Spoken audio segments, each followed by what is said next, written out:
time I've used one of these. Well, thank you, everyone, and thank you for having us this evening.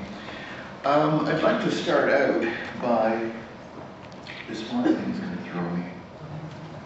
Okay, I'd like to start out by pointing out something about the nature of atheism.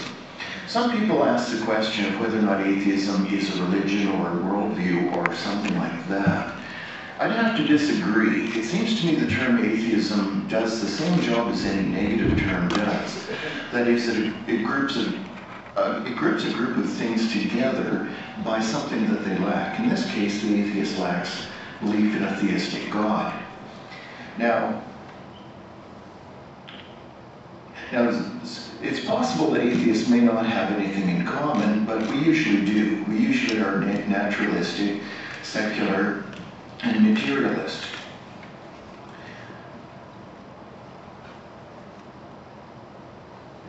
Here we go.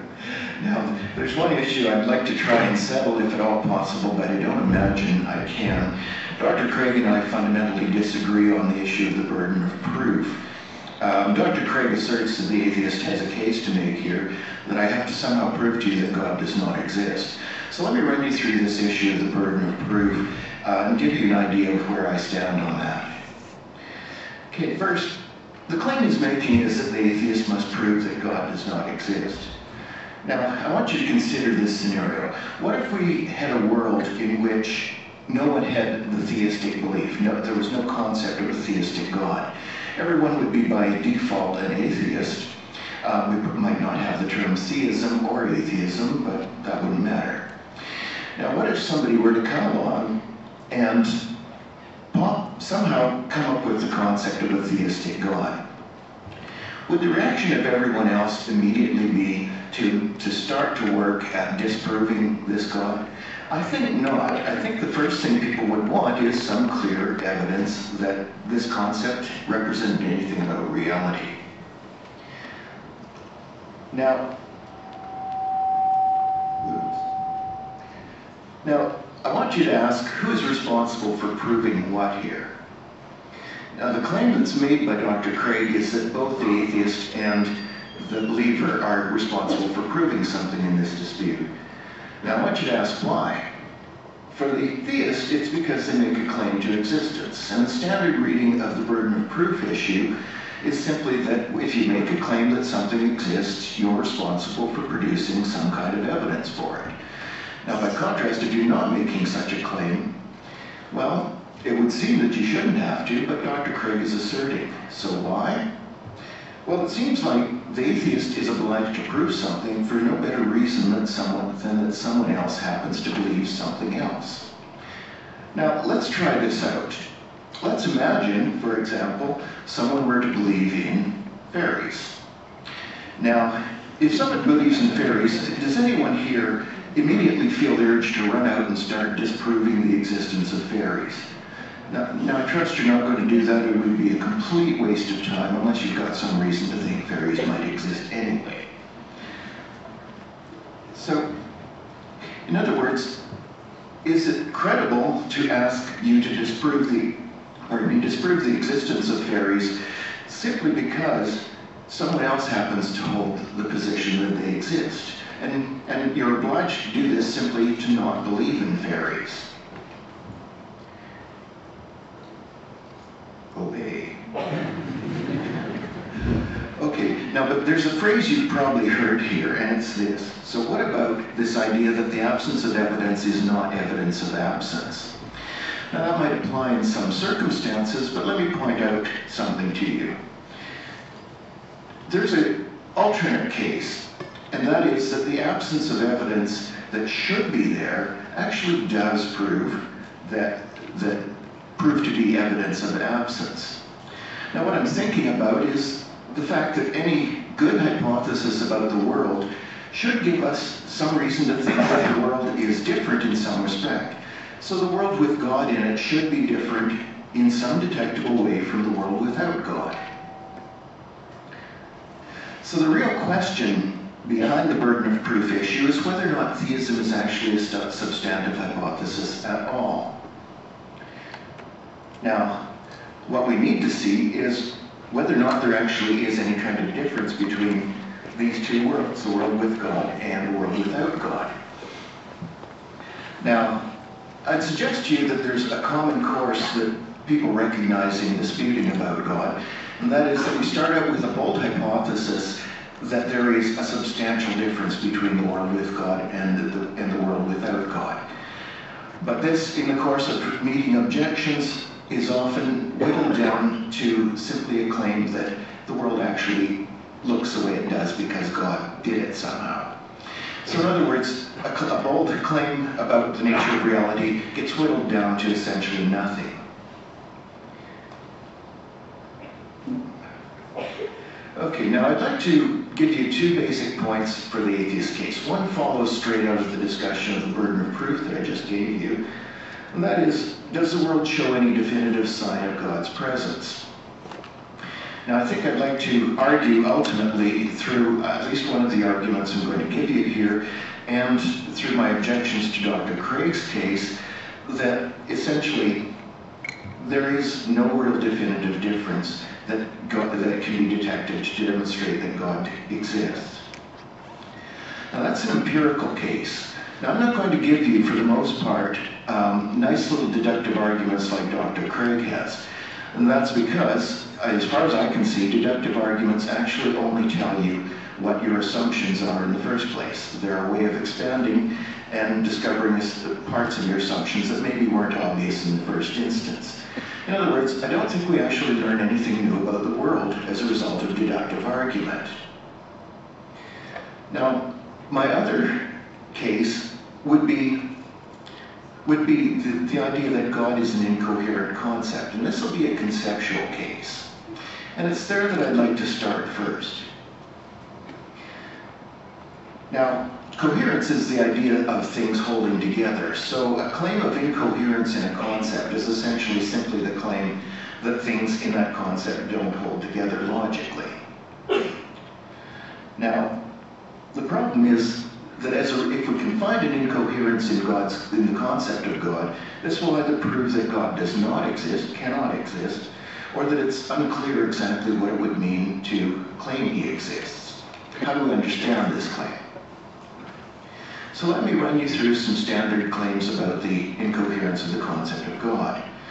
Consider first that God's attributes are essentially negations of substantial ideas.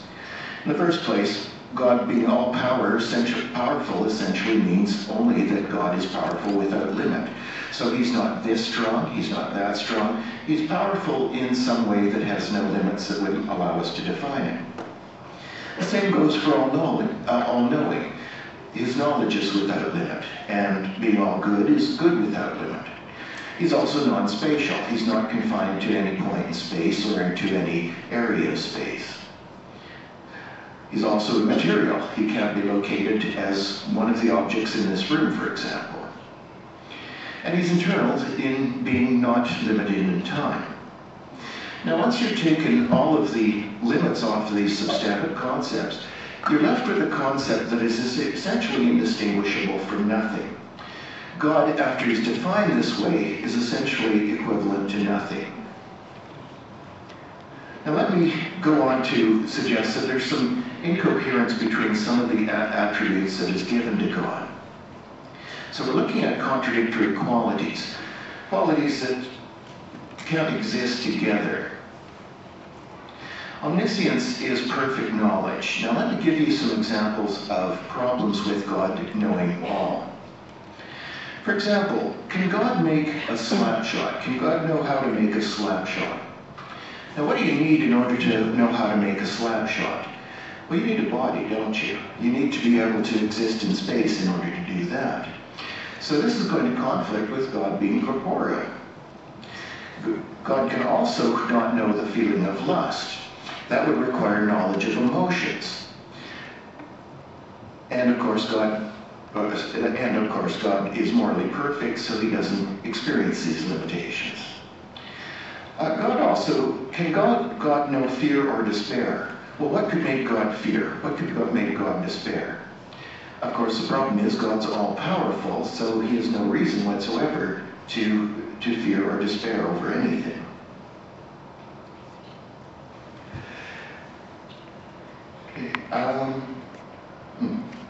Okay, now, there's a complaint about this particular thing that I've just done. I've introduced kinds of knowledge that are different from what we call propositional knowledge. And propositional knowledge is simply knowledge of the truth of a statement. I've instead suggested that there is knowledge of how to do things, there's know-how knowledge, and there's knowledge of your inner states or your emotions.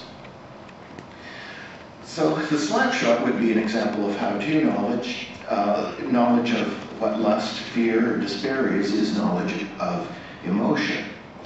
Now, I asked you, it might be, or Dr. Craig might want to assert, that God is only responsible for knowing propositional knowledge. Well, what does all-knowing mean, do you think?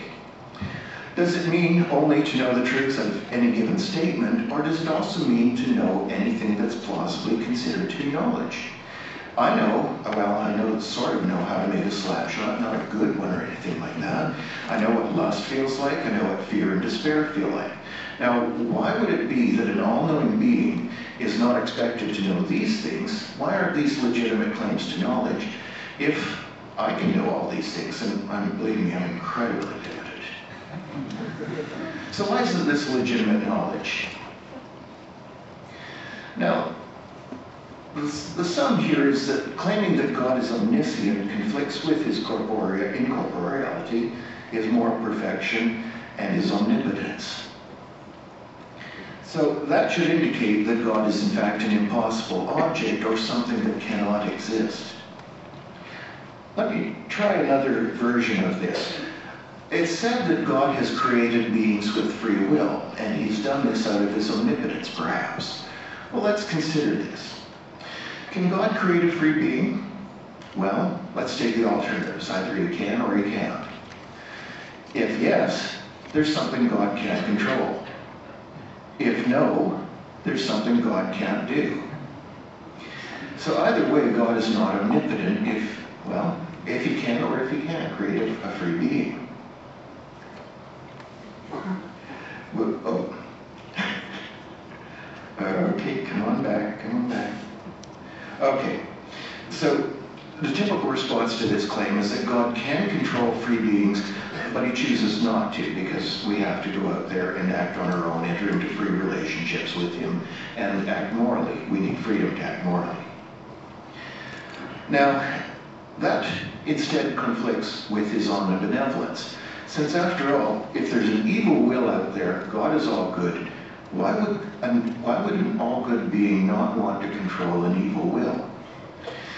Well, if God chooses freedom with evil over perfect goodness, then clearly he has other objectives besides what is perfectly good. So he cannot be considered all-knowing, all good, that is.